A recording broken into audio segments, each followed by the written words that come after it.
Hello my dear friends. आज हम करेंगे एसएसटी भूगोल का पार्ट 7। चलिए हम आज की वीडियो शुरू करते हैं। और आपने अब तक मेरे चैनल को सब्सक्राइब नहीं किया तो प्लीज़ मेरे चैनल को सब्सक्राइब कीजिए और वीडियो को लाइक कर दीजिए। तो प्रश्न 1 है, निम्नलिखित प्रश्नों के उत्तर दीजिए। ये मैं आपको जो हमारा जो एक्सरसाइज क्वेश्चन है ये, और ये आप कॉपी पे नोट कर लीजिएगा कि बहुत ही ज़रूरी है ये। प्रश्न नंबर 1 है, भारत को कितने भौगोलिक भागों में विभाजित किया जा सकता है, उनके नाम लिखिए। मतलब भारत को कितने भागों में हम बांट सकते हैं, उनके नाम लिखना है। तो भारत को निम्नलिखित भौगोलिक भागों में विभाजित किया जा सकता है। भारत को निम्नलिखित मतलब बहुत सारे भागों में विभाजित किया जा सकता है। पहला है हिमालय पर्वत, दूसरा भारत का उत्तरी मैदान जो ऊपर की तरफ होता है भारत का, तीसरा भारतीय मरुस्थल, और चौथा है दक्कन का पठार, पांचवा पश्चिमी घाट और पूर्वी घाट। आप ये एक्सरसाइज क्वेश्चन कॉपी में नोट कर लीजिए ताकि आपको हमेशा याद रहे।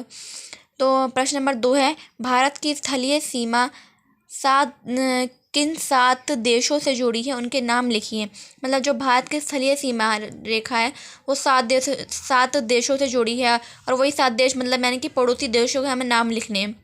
तो भारत की स्थलीय सीमा पर स्थित 7 देश हैं, यानी कि 7 जो देश हैं वो भारत की सीमा से जुड़े हुए हैं, और मतलब उन्हें पड़ोसी देश भी कहते हैं। वो हैं पाकिस्तान, अफ़गानिस्तान, चीन, नेपाल, भूटान, बांग्लादेश और म्यांमार हैं। मतलब ये जो 7 देश हैं वो भारत की स्थलीय सीमा रेखा से जुड़े हुए हैं, और ये यही देश जो है भारत के पड़ोसी देश भी कहलाएंगे। तो अगर आप पेपर में आ जाए कि स्थलीय सीमा के यहाँ पर इधर भारत के पड़ोसी देशों के नाम लिखिए, तो यही वो देश है जिनके मैंने अभी आपको नाम बताए। और प्रश्न नंबर 3 है, कौन सी 2 प्रमुख नदियाँ अरब सागर में गिरती हैं?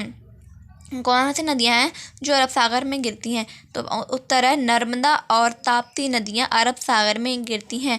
ये 2 नदियाँ हैं जो अरब सागर में गिरती हैं, नर्मदा और ताप्ती।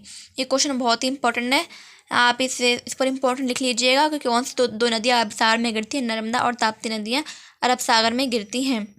आई होप आपको ये क्वेश्चन समझ आया होगा। ये अब देखते हैं प्रश्न नंबर 4, गंगा और ब्रह्मपुत्र द्वारा बनाए गए डेल्टा का नाम लिखिए। मतलब जो गंगा और ब्रह्मपुत्र नदियाँ उन्होंने एक डेल्टा बनाया मिलकर, गंगा और ब्रह्मपुत्र दोनों ने मिलकर एक डेल्टा बनाया, उसका हमें नाम लिखना है। तो गंगा और ब्रह्मपुत्र द्वारा बनाया गया डेल्टा का नाम है सुंदरबन डेल्टा। सुंदरबन डेल्टा मतलब विश्व का सबसे बड़ा डेल्टा है। कौन सा डेल्टा? सुंदरबन डेल्टा। तो पेपर में क्वेश्चन आ सकता है कि विश्व का सबसे बड़ा डेल्टा का नाम लिखिए, तो उसका आंसर होगा सुंदरबन डेल्टा, विश्व का सबसे बड़ा डेल्टा है। प्रश्न नंबर 5 है, भारत में कितने राज्य और केंद्र शासित प्रदेश हैं? किन 2 राज्यों की राजधानी एक ही है? मतलब इसमें क्वेश्चन में बोला है कि भारत में यह बताओ कि कितने राज्य और कितने केंद्र शासित प्रदेश हैं, कितने टेरिटरीज हैं, और कौन से ऐसे 2 राज्य जिनकी राजधानी एक ही है। तो देखते हैं इसका आंसर, भारत में 28 राज्य हैं और 8 केंद्र शासित प्रदेश हैं। मतलब भारत में 28 राज्य और 8 टेरिटरीज हैं। और पंजाब और हरियाणा की राजधानी एक ही है। पंजाब की राजधानी चंडीगढ़ है और हरियाणा की राजधानी भी चंडीगढ़ है। तो ये पहला हो गया जिसकी राजधानी एक है, पंजाब और हरियाणा। नेक्स्ट, आंध्र प्रदेश और तेलंगाना की राजधानी हैदराबाद है। तो आंध्र प्रदेश भी एक राज्य है, कैपिटल है, स्टेट है, स्टेट, उसकी कैपिटल क्या है? हैदराबाद। तेलंगाना की कैपिटल है हैदराबाद। दोनों का एक ही है, तो पहला क्या होगा? पंजाब और हरियाणा की राजधानी चंडीगढ़ है, दूसरा आंध्र प्रदेश और तेलंगाना की राजधानी भी एक ही है, हैदराबाद। आई होप आपको क्वेश्चन 6 समझ आया होगा। नेक्स्ट क्वेश्चन है क्वेश्चन नंबर 6, उत्तरी मैदानों में अधिक जनसंख्या निवास करती है, क्यों? उत्तरी मैदान जो होता है वो भारत का ऊपरी हिस्सा होता है, उसमें अधिक जनसंख्या, मतलब वहाँ पर बहुत सारे लोग रहते हैं, बहुत सारी वहाँ की जनसंख्या है। तो ऐसा क्यों है?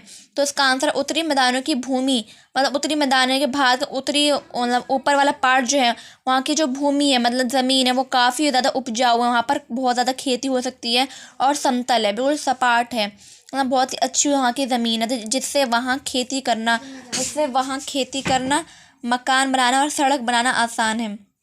सिंपल सी बात है कि वहाँ पर अगर वहाँ की खेती अच्छी होगी, वहाँ की ज़मीन अच्छी होगी, तो वहाँ पर हम अच्छे से खेती भी कर पाएंगे और मकान भी बना पाएंगे और सड़कें भी अच्छी अच्छी बन जाएंगी, तो सबको अच्छा रहेगा। तो वहाँ की मतलब इकोनॉमी भी बढ़ेगी। तो मतलब इसलिए वहाँ पर जो रहना है, वहाँ की जनसंख्या है वो बहुत ज़्यादा अच्छी और बहुत ही ज़्यादा है। इससे लोगों का जीवन काफ़ी आसान हो जाता है। मतलब जैसे वहाँ पर मकान होंगे, सड़क होंगी, खेती करने के लिए होगा, पैसे होंगे, तो वहाँ के जो लोग हैं वो अच्छे से अपना जीवन यापन कर पाएंगे। तो उपयुक्त सभी कारणों से उत्तरी मैदानों में अधिक जनसंख्या निवास करती है। मतलब जो सबसे ज़्यादा जनसंख्या है वो उत्तरी मैदान में होती है, क्योंकि वहाँ की ज़मीन बहुत ज़्यादा अच्छी है, जिससे वहाँ की ज़मीन से वो खेती अच्छे से कर पाते हैं, मकान वहाँ के अच्छे हैं, और वहाँ की सड़कें जो है वो भी बहुत अच्छी बनती हैं, जिससे जो वहाँ के लोग हैं उनका जीवन अच्छे से यापन हो पाता है। तो आज के हमारे एक्सरसाइज क्वेश्चन का पहला पार्ट जो पूरे अच्छी तरीके से कंप्लीट होता है। आपको मेरी वीडियो अच्छी लगी तो प्लीज़ मेरी वीडियो को लाइक कीजिए, चैनल को सब्सक्राइब कर दीजिए, ताकि एक्सरसाइज के नेक्स्ट क्वेश्चन जो आप वो वीडियो आप तक पहुंच सके। और आपको मेरी वीडियो पसंद है तो प्लीज़ वीडियो को लाइक और सब्सक्राइब कीजिए। और आपको कोई भी डाउट है तो आप मुझसे कमेंट सेक्शन में पूछ सकते हैं। Thank you for watching my video.